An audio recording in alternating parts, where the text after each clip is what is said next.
तो आज एक्सरसाइज क्या है 4.1 का क्वेश्चन नंबर सेकेंड का फर्स्ट पार्ट है। ध्यान से देखो, बुक में देखो।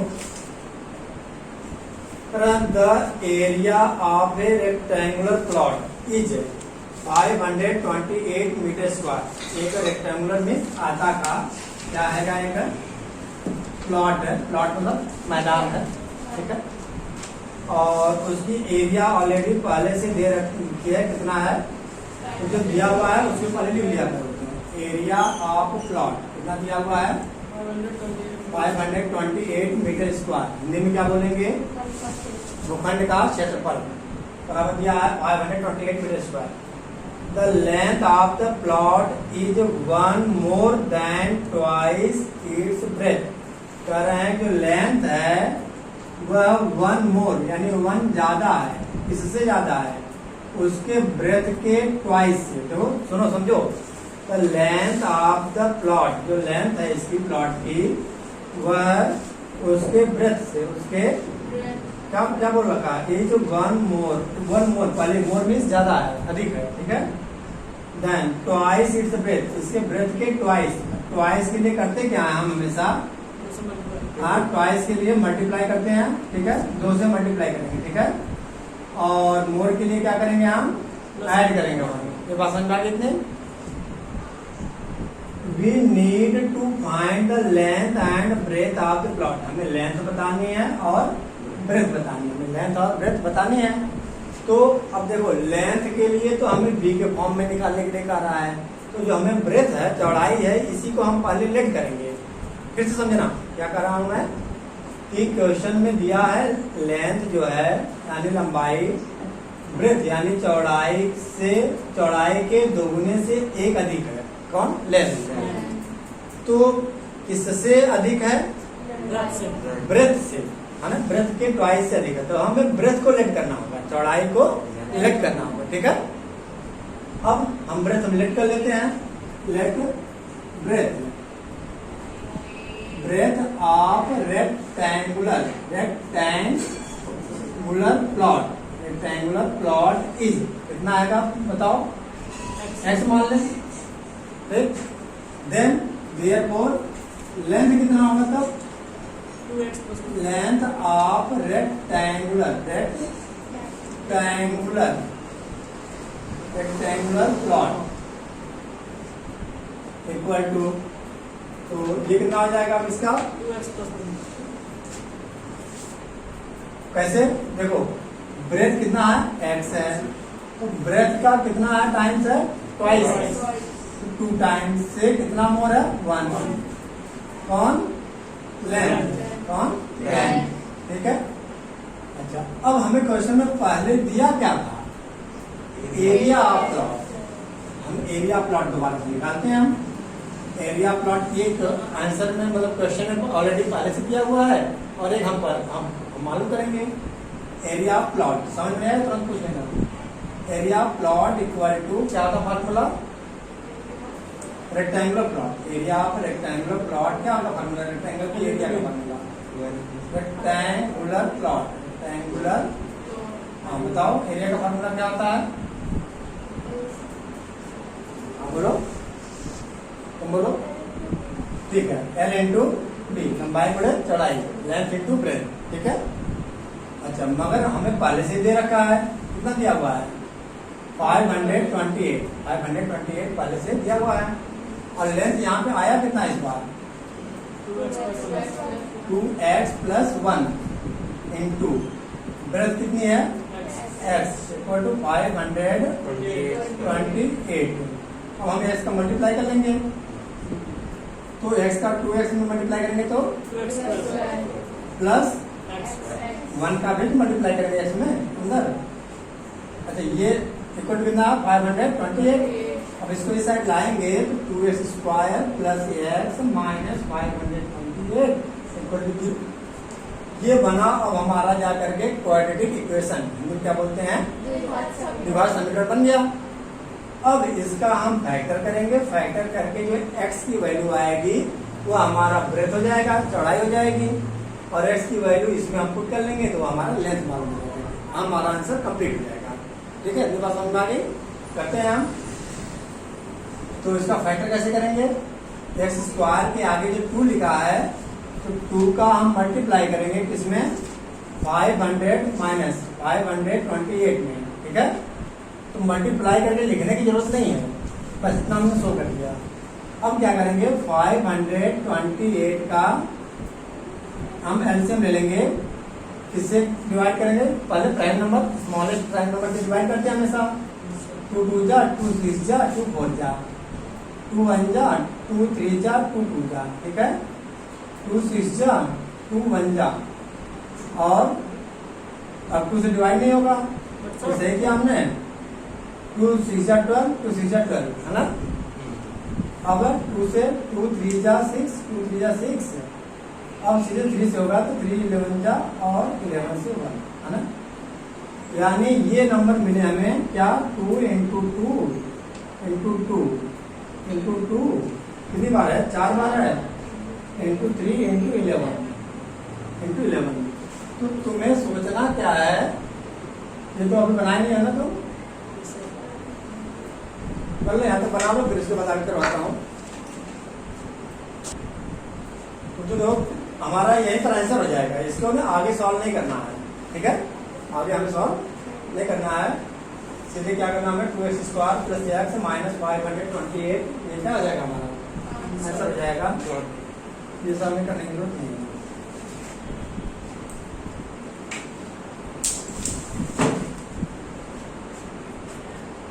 तो सेकंड पार्ट में क्या करना है? The product of two consecutive positive integers is 306. We need to find the integers. तो हमें वो इंटीजर्स बताने हैं। कॉन्जिक्यूटिव मींस क्या होता है? लगातार। पॉजिटिव इंटीजर्स धनात्मक पूर्णांक का जो प्रोडक्ट है, गुणनफल है, कितना आएगा? 306 है। तो कह रहे हैं वी नीड टू फाइंड, हमें बताना है दोनों इंटीजर्स यानी पूर्णांक संख्याएं बतानी है। कहने का मतलब जैसे कोई संख्या है x मान लो, अगली संख्या x प्लस 1 होगी, तो ये कॉन्सिक्यूटिव इंटीजर्स हो गए। इंटीजर्स मतलब पूर्णांक। इंटीजर्स किससे स्टार्ट होता है? इंटीजर्स किसे कहते हैं? तुम बोलो ना। इंटीजर्स क्या होता है? कैसे मतलब क्या कहते हैं हिंदी में इंटीजर्स को? पूर्णांक। पूर्णांक क्या होता है? हाँ, सारे के सारे नेगेटिव नंबर, सारे के सारे माइनस इनफाइनाइट से लेकर के -2, -1, 0, 1, 2 डॉटेड इनफाइनाइट तक, ये सारे सारे क्या कहलाते हैं बच्चों? इंटीजर्स। इंटीजर्स यानी पूर्णांक कहलाते हैं। तो अब हमें इसी में से कोई दो नंबर से लगातार बताने हैं जिनका मल्टीप्लाई करने पे दोनों का आंसर कितना आना चाहिए? आंसर आना चाहिए 306। तो हम लेट कर लेंगे। लेट माना late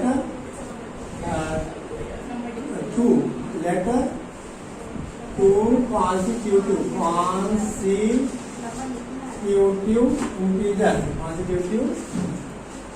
integers are x and x plus 1,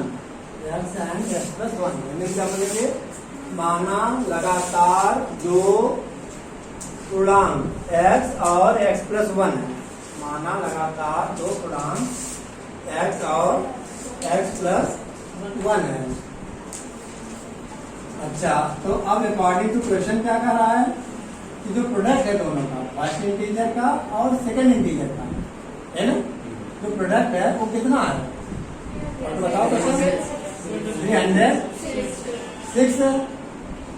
तो अब x का मल्टीप्लाई कर लेंगे, x स्क्वायर प्लस कहाँ से आ गया? x को 1 से करेंगे मल्टीप्लाई, ठीक है ना, equal to 306 x square plus x और 306 इक्वल ऐसा आएगा तो -306। ये हो गया क्या? This is a quadratic equation, यही बताना था हमें। This is a quadratic equation, द्विघात समीकरण, क्वाड्रेटिक इक्वेशन, द्विघात समीकरण है, ठीक है। तो थर्ड पार्ट है इसका, सेकंड क्वेश्चन का कहा कि Rohan's mother is 26 years older than him तो रोहन की जो मदर है वो 26 ईयर बड़ी है इससे, रोहन से। The product of their ages, अच्छा दोनों की एज का जो प्रोडक्ट है ईयर्स में अगर देखा जाए तो 3 years from now will be 360। अच्छा 3 साल के बाद दोनों की एज का जो प्रोडक्ट है यानी कि दोनों का गुणनफल है, कब? 3 साल के बाद दोनों की एज यानी उम्र का गुणनफल 360 हो रहा है। We would like to find Rohan present age, हमें दोनों रोहन की प्रेजेंट एज बतानी है। तो इसको ना समझना कि किसको लेट करना, रोहन की एज को लेट करना होती है या रोहन के मदर की एज। तो रोहन की एज को पूछ रहा है और रोहन की एज यदि हम लेट कर लेते हैं तो उससे मदर की एज मिल जाएगी हमको। कितना मिल जाएगी? मदर की एज के लिए एक्स में 26 प्लस कर दें। क्यों? फर्स्ट लाइन में दे रखा है, क्या दे रखा है? Rohan mother is 26 years older than him, तो हिम मतलब उससे यानी रोहन से 26 ईयर बड़ी है, तो इसको हम लेट करेंगे रोहन की। और ये कहता कि रोहन अपनी मदर से 26 ईयर्स छोटा है, तो किसको हम लेट करते? मदर को, ठीक है। जिससे छोटा बड़ा रहेगा उसी को हम लेट करते हैं, ये ध्यान रखना, ठीक है ना, समझ में आ गया है। तो अब हम लेट करेंगे, let Rohan present age, present जो वर्तमान में है, माना रोहन की वर्तमान आयु x वर्ष है। Let present age, present age of Rohan, present age of let present age of Rohan is कितना है? x ईयर्स, ठीक है। प्रेजेंट एज अभी रोहन की x ईयर है। Then therefore present age of mother कौन मतलब बताएगा? हाँ, प्रेजेंट एज ऑफ मदर। तो जो मदर है वो कितने साल ओल्डर है, बड़ी है, कितने साल बड़ी है? तो x से बड़ी होगी कितनी? 26। ओल्डर के लिए हम क्या करेंगे? प्लस करेंगे, ठीक है ना। अच्छा अब ये कितने साल के बाद कर रहा है कि पहले कर रहा है? आफ्टर बोला है ना, क्या बोला? आफ्टर वर्ड कौन सा वर्ड यूज किया है? देखो बताओ ध्यान से। यस फ्रॉम नाउ बोला है, अब से। फ्रॉम नाउ में सोचा वही आफ्टर, अब से 3 साल बाद। 3 साल बोला, 3 ईयर्स बोला है। तो लिखेंगे एज ऑफ, क्या लिखेंगे हम? Age of Rohan from now, चाहे आफ्टर लिखो चाहे फ्रॉम नाउ, बुक की लैंग्वेज लिखिए। फ्रॉम नाउ कितने साल? From now 3 years. कितना आ जाएगा बताओ? तो बताओ कितना? अभी उसकी प्रेजेंट एज x है, अभी मान लो 10 साल है, तो 3 साल के बाद कितनी होगी? ये ना। तो नहीं, अभी की बात बताओ, अभी प्रेजेंट एज कितना? प्रेजेंट एज x है, तो 3 साल के बाद रोहन की एज कितनी होगी? क्या करेंगे? अभी तुम्हारी उम्र 13 साल, मान लो 15 साल है, तो 3 साल के बाद कितनी होगी? 15 में 3 ऐड करोगे, तो यहाँ पर अभी उसकी प्रेजेंट एज कितनी है? x है, तो 3 साल के बाद कितनी हो जाएगी? अब बताओ, कोई मल्टीप्लाई वगैरह तो नहीं करना है, ठीक है ना। अच्छा एज में आपने डबल लिख दिया, कहाँ पर? एज अच्छा ये सॉरी, हाँ। अब एज ऑफ, फिर क्या बताना हमें? एज ऑफ, अब मदर से age of mother from now कितना ईयर्स बाद? 3 ईयर। क्या बता लेना, ठीक है।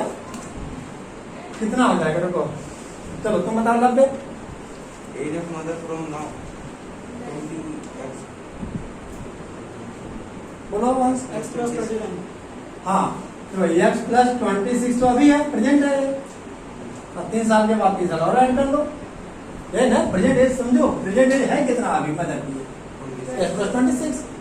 x प्लस 26 से मान लो 40 साल की होगी, 3 साल के बाद कितनी होगी? 3 ऐड तो करेंगे हम उसमें, तो ये हो जाएगा हमारा x प्लस 29। तो ये तो हो गई प्रेजेंट एज आफ्टर 3 ईयर्स या फ्रॉम नाउ 3 इयर्स एज हो गई दोनों की। अब अकॉर्डिंग टू क्वेश्चन क्या कह रहा है? अकॉर्डिंग टू क्वेश्चन बोलो, अकॉर्डिंग टू क्वेश्चन क्या कह रहा है? जो इनकी 3 साल के बाद दोनों की एज का जो प्रोडक्ट है, ये और इन दोनों के जो एज का जो प्रोडक्ट है वो कितनी है? 360 है। तो हम कर लेते प्रोडक्ट x प्लस 26 और सॉरी x प्लस 26 थोड़ी है, x प्लस 3 है। बेटे कितनी है? x प्लस 3 है और इसी कितनी है? x प्लस 29 इक्वल टू 360 दिया हुआ है दोनों का। बस इसी को मल्टीप्लाई करके सॉल्व करके और हम क्वाड्रेटिक इक्वेशन बना लेंगे। ठीक है, तो क्या अच्छा इसमें तो डायरेक्ट चाहे तो x का मल्टीप्लाई करो, फिर 3 से मल्टीप्लाई करो, या सीधे सीधे फार्मूला भी अप्लाई कर सकते हो। कौन सा? x plus a x plus b equal to x square plus bracket में a plus b into x plus A b. अगर फार्मूला अगर याद है जल्दी हो जाए क्वेश्चन, क्योंकि एग्जाम में टाइम होता नहीं तुम्हारे पे। ठीक है ना, तो क्या आ जाएगा? एक्स स्क्वायर प्लस ब्रैकेट में a कितना है? 3, b कितना है? ये a है, ये b है। 29 into x plus A B, A यानी 3 इंटू 29। देखो शॉर्टकट में आ गया तुम्हारा आंसर इक्वल टू 360 पहले से दिया हुआ है। हो जाएगा एक्स स्क्वायर प्लस 32 आएगा क्या ऐड करने पे, और 3 9 27 इंटू जा 6 और 2 8। अच्छा ये जो 360 है उसको इस साइड लेते हो, कितना जाएगा? अच्छा ये मल्टीप्लाई से किया हूँ, देख लिया करो। 27 3 2 जा 6 और 2 80 तो होगा, और माइनस 360 इस साइड करेंगे तो कितना आ जाएगा? एक्स स्क्वायर प्लस 32 एक्स और प्लस माइनस माइनस माइनस वाली संख्या बड़ी है ना, देन कितना आ जाएगा? माइनस की संख्या बड़ी है तो 10 में से 7 माइनस करोगे तो 3, 5 में से 8 नहीं माइनस होगा तो 15 में से 8 माइनस करोगे 7, यहाँ पर 2 इक्वल टू 0। ठीक है, अब इसी फैक्टर को अगर सॉल्व करोगे तो इसकी वैल्यू मिल जाएगी। तो एक्स की वैल्यू क्या कहलाएगी? हमारी प्रेजेंट एज किसकी? रोहन की। और जितना आएगी उसमें हम ऐड कर लेंगे 26 है, तो इसकी एज मिल जाएगी हमें मदर की। फिलहाल यहाँ पर केवल क्या पूछा है एक्सरसाइज में? हाँ, केवल क्वाड्रेटिक इक्वेशन पूछा है, हम यहीं पे ला करके छोड़ देंगे। ठीक है, नोट कर लो।